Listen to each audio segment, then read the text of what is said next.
Hi అండి అందరికీ. Welcome back to my channel. ఈరోజు వేడి వేడి ఉల్లి బొండాలు క్రిస్పీగా, క్రంచీగా చాలా టేస్టీగా ఉంటాయి. అలాగే మంచి టేస్టీ అయిన చట్నీ చేద్దాం. చాలా సింపుల్‌గా చేసుకోవచ్చు. ఎంతో ఈజీగా. అలాగే చాలా చాలా టేస్టీగా ఉంటుంది. ఈ ఉల్లి బొండాలు చట్నీ టీ టైమ్‌లో స్నాక్ లాగా చాలా చాలా బావుంటాయి. అలాగే గెస్ట్‌లొచ్చినా కూడా ఇవి సింపుల్‌గా చేసేయొచ్చు. ఇంకా ఈ యమ్మీగా ఉండే చట్నీతో క్రంచీగా, క్రిస్పీగా ఉండే ఈ ఉల్లి బొండాలు ఈజీగా ఎలా చేయాలో చూసేద్దాం. ముందు ఒక మిక్సింగ్ బౌల్ తీసుకొని 3 ఆనియన్స్ కట్ చేయాలి చాలా సన్నగా. అలాగే 3 పచ్చిమిర్చి సన్నగా కట్ చేసి వేయాలి. ఇంకా ఒక కప్పు నిండా కొత్తిమీర కూడా వేయాలి. 1/2 ఇంచు అల్లం తరిగి వేయాలి. ఒక స్పూన్ కారం సరిపోతుంది. నెక్స్ట్ కాస్త ఇంగువ, అలాగే సరిపడా సాల్ట్ వేయాలి. ఇవన్నీ చక్కగా కలిసేలాగా కలపాలి. ముందు పొడి పొడిగానే ఉంటుంది. కానీ మనం కలిపేదాన్ని బట్టి ఇంకా ఇందులో వాటర్ వస్తూనే ఉంటాయి. అలా వాటర్ వచ్చేలాగా కలపాలి. ఎందుకంటే ఇందులో మనం ఎలాంటి వాటర్ యూజ్ చేయొద్దు. ఇలా నలుపుతూ గట్టిగా కలుపుతూ ఉండాలి. కాసేపటికి మాయిశ్చరైజర్ బాగా వచ్చేసి వీటిలో నుంచి వాటర్ వస్తుంది. ఈ ఆనియన్స్ ఫ్లేవర్ కూడా మంచిగా మనకి తగులుతుంది. ఇలా గట్టిగా పిండినట్టుగా దీనంతా కలిపి ఒక 15 మినిట్స్ మూత పెట్టి పక్కకు పెట్టాలి. ఈ గ్యాప్‌లో మనం చట్నీ చేసేద్దాం. ఒక కప్పు కొబ్బరి ముక్కలు తీసుకోవాలి. దీంట్లోకి కరివేపాకు, కొంచెం కొత్తిమీర, 4 పచ్చిమిర్చి, ఒక కప్పు నిండా పుట్నాలు తీసుకోవాలి. దీనికి సరిపడా సాల్ట్ వేసి వాటర్‌తో మనం మిక్సీ పట్టాలి. ఇవి 2 చాలా మెత్తగా గ్రైండ్ చేయాలి. స్మూత్‌గా ఉండాలి. అప్పుడే మనకి చట్నీ టేస్ట్ బాగా తెలుస్తుంది. ఈ కొబ్బరి ఎంత మెత్తగా చేస్తే ఈ చట్నీ అంత టేస్టీగా ఉంటుంది. సో, చాలా మెత్తగా ఫైన్‌గా పేస్ట్ చేయాలి.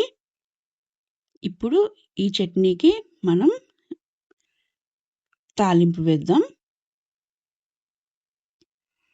1 టేబుల్ స్పూన్ ఆయిల్ తీసుకొని తాలింపు దినుసులు వేయాలి. ఇవి వేగాక స్టవ్ ఆఫ్ చేసేసేయాలి. ఇప్పుడు 2 ఎండుమిర్చి, కాస్త కరివేపాకు వేయాలి. ఈ వేడికే ఇవి వేగిపోతాయి. మంచి ఫ్లేవర్ వస్తుంది.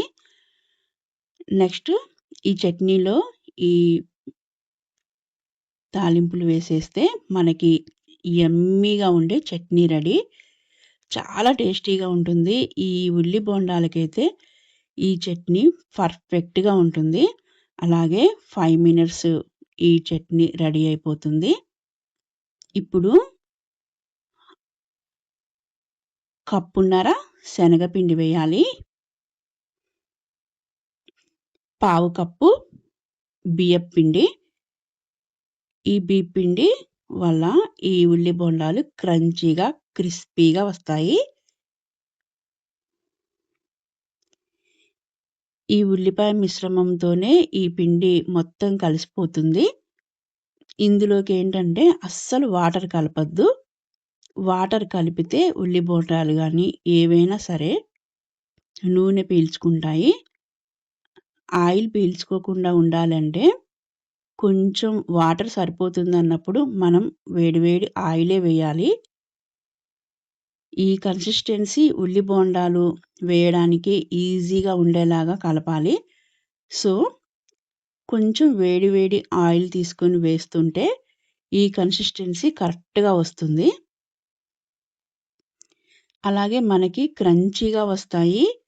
నెక్స్ట్ ఏంటంటే అస్సలు ఆయిల్ పీల్చవు. లైట్‌గా ఉంటాయి. ఇలా చెక్ చేసుకున్నాక ఇంకొంచెం కావాలంటే మళ్ళీ వేడి వేడి ఆయిల్ వేయాలి.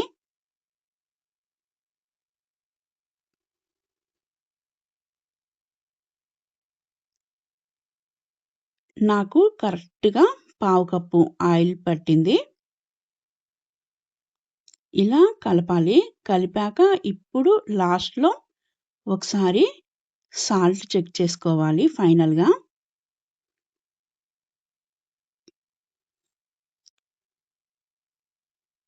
ఇలా చెక్ చేసుకున్నాక ఉల్లి బోండాలు కరెక్ట్‌గా వస్తున్నాయా అనేది ఒకసారి చూసుకోవాలి. పావు కప్ ఆయిల్‌తో ఇవి కరెక్ట్‌గా వస్తాయి. నెక్స్ట్ ఆయిల్ వేడెక్కాక చక్కగా బాల్స్ లాగా చేసి వేయాలి. చాలా ఈజీగా వేసుకోవచ్చండి ఇవి. ఎంత ఈజీగా మనం ప్రిపేర్ చేసుకోవచ్చంటే చాలా యమ్మీగా ఉంటాయి ఈ చట్నీతో కూడా. ఈ ఉల్లి బోండాలు ఈజీగా కాలుతాయి. సిమ్‌లో పెట్టేసి కరెక్ట్‌గా టైం పెట్టుకోండి. 7-8 మినిట్స్‌లో ఇవి వేగిపోతాయి. త్వరగానే ఇవి కాలుతాయి. అలాగే ఇవి వేడి వేడిగా ఉండగా తింటే మాత్రం చాలా బావుంటాయి. సో, అప్పటికప్పుడు వేసేయొచ్చు ఇవి. చూసారు కదా! ఒక 7-8 మినిట్స్‌లోనే ఇవి చక్కగా వేగిపోయాయి. క్రంచీగా, యమ్మీగా ఉండే ఆనియన్ బోండాలు వేయడం చాలా ఈజీ అండి. అలాగే చాలా చాలా టేస్టీగా కూడా ఉంటాయి.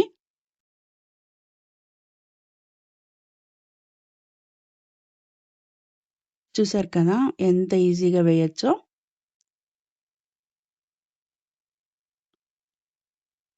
ఇందులో ఎలాంటి సోడా వాడొద్దు. వాటర్ కూడా యూజ్ చేయొద్దు.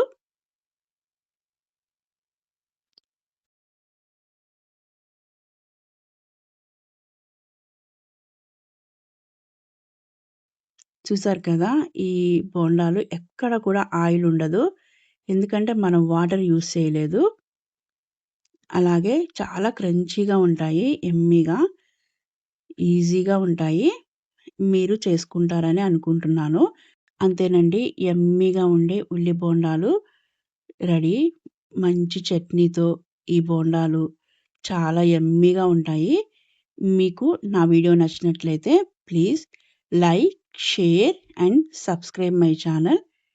మీరు కూడా ఈ ఉల్లి బోండాలు చేసుకుంటారని అనుకుంటున్నాను. Thank you for watching.